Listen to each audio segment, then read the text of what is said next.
Ẹ̀yin èèyàn lè wò lè ṣe káàbọ̀ sí Mashola Gist TV. Gist tèmi wọ́n ní àǹtí wa tí wọ́n ní wọ́n sọ wípé ọ̀rọ̀ kábíyèsí ti sú àwọn o. Wípé látìgbà tí àwọn ti lóyún wípé àwọn ò gba kùkúmbà o. Wípé ṣe ni kábíyèsí ignore àwọn o. Pé kábíyèsí ò ráyè fáwọn. Wípé àtìgbà tí àwọn ti lóyún kábíyèsí ò care fáwọn o. Wípé àwọn ò mọ̀ pé bí kábíyèsí ṣe máa treat àwọn ni. Ẹ̀yin èèyàn lé wọ́n ní àwọn rò pé àwọn máa ní time lọ́dọ̀ kábíyèsí dáadáa ni bí àwọn ṣe wà nínú oyún yìí. Wípé ṣùgbọ́n báwọn ṣe wà nínú oyún yìí kò sí time kábíyèsí ò ráyè táwọn. Wípé so gbogbo nǹkan táwọn ń rò lọ́kàn àwọn ni pé káwọn ṣáà bímọ.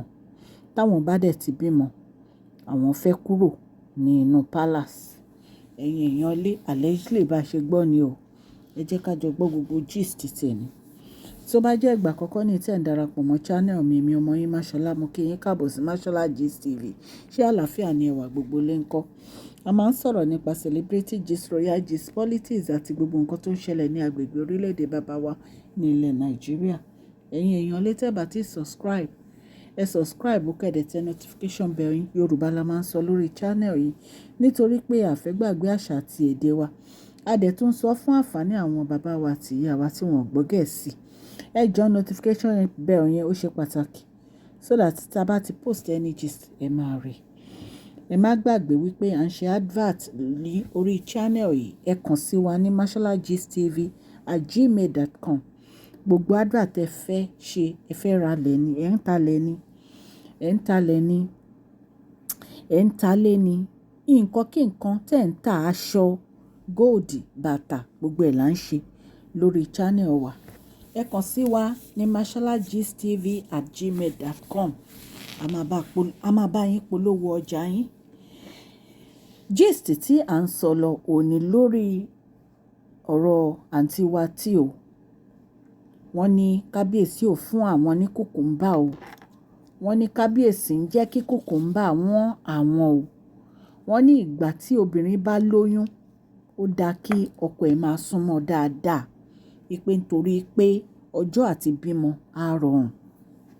Bí a ṣe gbọ́ ẹ̀yin náà mọ̀ pé wọ́n ní àǹtí wa lóyún. Ṣùgbọ́n àwa a mọ̀ allegedly bá ṣe gbọ́ ni torí àwa ò rí àǹtí wa nínú oyún. Post tí àǹtí wa post ọjọ́ tí wọ́n post ẹ̀ báyìí kò tó bóyá few seconds ni àǹtí wa mú kúrò ní orí social media náà delete. Ṣùgbọ́n oríṣiríṣi attack ló ti ń wáyé lórí ọ̀rọ̀ oyún Sisi wa tí.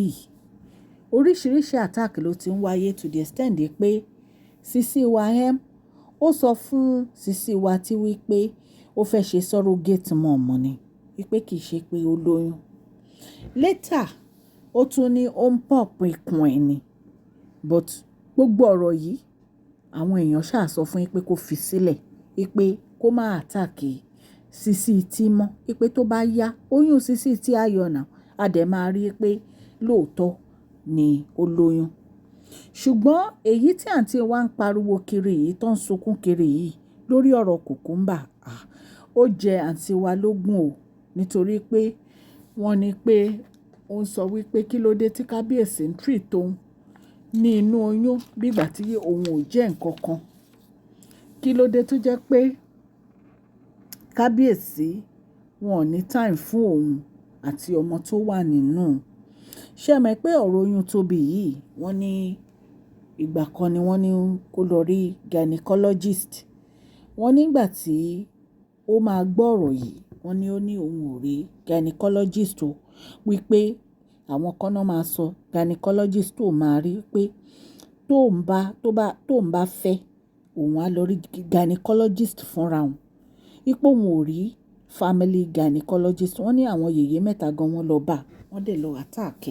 Wípé kí ló mean ni pé ṣé ọmọ kìí ṣe ti kábíyèsí ni tó fẹ́ lọ máa dá rí gynecologist níta. Wípé ṣe bí nǹkan tí ọkọ èèyàn bá fẹ́ ni èèyàn gbọ́dọ̀ bá ọkọ ẹ̀ fẹ́. Wọ́n ní ó wá òun àti màmá ẹ̀ allegedly bá ṣe gbọ́ pé ó wá pẹ̀lú attack fún àwọn yèyé mẹ́ta pé kán fi tiwọn ṣe tiwọn, kán má dá sí ọ̀rọ̀ wọn, wípé òun ló ní ọmọ, nǹkan tó bá wù ló lè fi ọmọ òun ṣe. Ẹ dẹ̀ mọ̀ pé ọ̀rọ̀ Tobi yìí ó ti oríṣiríṣi nǹkan ló ti ṣẹlẹ̀ lórí ọ̀rọ̀ yìí pé òun fẹ́ lọ bímọ sí Amẹ́ríkà, òun fẹ́ ra ilé sí Amẹ́ríkà, tí Kábíyèsí refuse, tí wọ́n ní rárá. Tadé ni káwò, Nàìjíríà làwọn bí Tadé ni káwò sí. Gbogbo ọmọ àwọn wọ́n gbọ́dọ̀ fi ẹsẹ̀ tẹ yanrìn Nàìjíríà, wípé so kó má try pé òun fẹ́ lọ bí ọmọ kankan sí Amẹ́ríkà. Wípé Nàìjíríà ni àǹfààní fún gbogbo àwọn obìnrin táwọn fẹ́ láti bí ọmọ sí Nàìjíríà, pé kò sí obìnrin kankan tó máa bí ọmọ sí ìlú òyìnbó. So ẹ̀yin ará ilé, wọn ní gist tá a gbé wá yìí ò ní pé àǹtí wa ń sọ̀rọ̀ wípé Kábíyèsí ò súnmọ́ òun. Ẹ rántí pé ó di ẹrù ẹ̀, ó lóun fẹ́ lọ bá Queen Naomi gbé ní Lekki mansion, tí Kábíyèsí fi lé wípé no way, kò sí nǹkan tó jọ bẹ́ẹ̀. Wọ́n tiẹ̀ ní kò tiẹ̀ sọ fún Kábíyèsí púpọ̀ dẹrù ẹ̀, ó kàn lọ síbẹ̀ ni. Wọ́n ní 6 hours ló fi dúró síwájú Royal Lekki mansion tó ní òun fẹ́ máa bá Queen Naomi gbé. So right now I think àǹtí wa I think she's confused right now. Àwọn èèyàn ní bóyá hormone pregnancy ló ń worry ẹ̀, oríṣiríṣi nǹkan làwọn èèyàn ń sọ. Ṣùgbọ́n èyí tí ó ń sọ ní ìsìn ni pé Kábíyèsí ò fóun ní kùkùmbà, wípé ṣó yẹ kí Kábíyèsí máa treat òun báyìí, pé tóun bá ti bímọ tán òun fẹ́ kúrò ní palace o. So tá bá tún gbọ́ update lórí ẹ̀, a máa jẹ́ kẹ́ ẹ gbọ́, ẹ̀yin ará ilé. Mo tún ń sọ lẹ́ẹ̀kan sí o, ẹ jọ̀ọ́ ẹ fún fídíò yìí ní thumbs up, kẹ́ ẹ dẹ̀ subscribe, ó ṣe pàtàkì fún channel wa. Ọlọ́run Elédùmarè á dẹ̀ ran gbogbo etí tó ń gbọ́ mi lọ́wọ́. Ẹ má gbàgbé o, lórí ọ̀rọ̀ advert, ẹ kàn sí wa ní masholagistv@gmail.com.